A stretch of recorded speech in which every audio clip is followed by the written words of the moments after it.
But today, let's actually apply what we learned in the last lecture, basically implement forward Euler, right, for this very simple equation, and try to prove that the solution when t equal to pi is -1.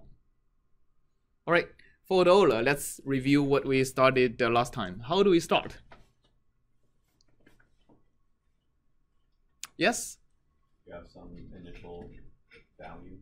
Yes, in this case, what should my initial value be?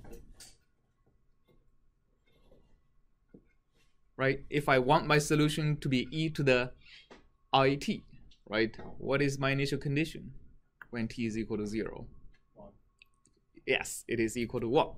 So I'm going to set my u, which is going to be a vector of solutions, to 1 to start with. All right, and at every time step, what should I do?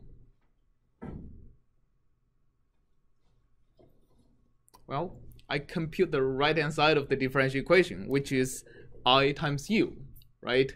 So my right-hand side is going to be my, actually in MATLAB, I have, I think I have to type 1i or 1j, right? I think 1j is my usual notation, times u end. So that's basically the right-hand side at the most up-to-date solution, okay? And then we have to apply the time step.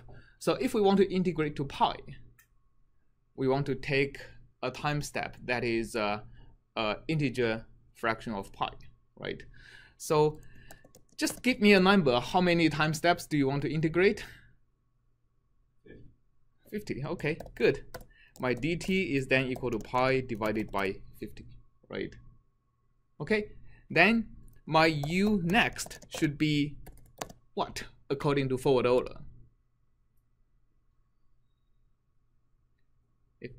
Sure, you can't memorize it, but think of how forward Euler discretizes time, right? Then you should be able to derive this formula in your head or on your notebook.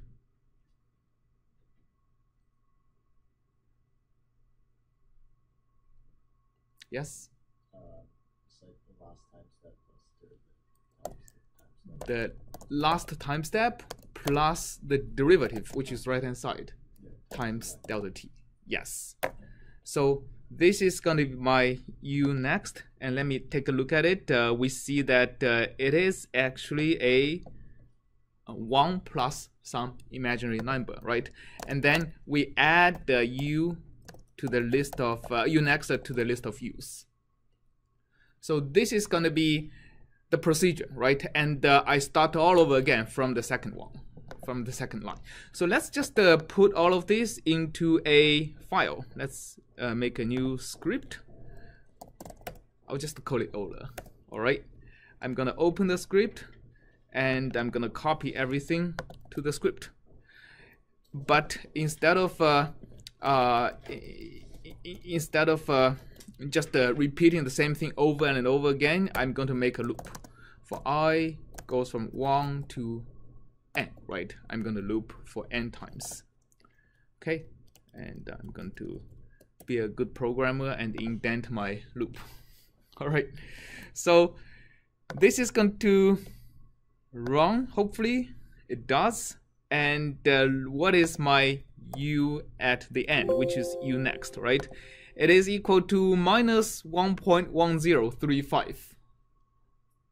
Okay, so it looks qualitatively correct according to Euler's formula. I should be able to add u next to 1 and get 0, right? Instead, I get u next plus 1. I get something that is on the order of minus 0.1. All right, does that prove Euler's formula or not? What do you recommend me to do? More time steps. Add more time steps, right? Let's try 100, okay? And I'm going to run it again, okay? And my u next plus 1 is going to be smaller, right? Good. How about 200? I'm going to run it again and report u next plus 1. Wow, even smaller, right? Okay, so 400, and I'm going to run it and do this again. even smaller. So this now becomes a little bit tedious. Why don't we write a program to run this forward Euler for many different n's? How about that?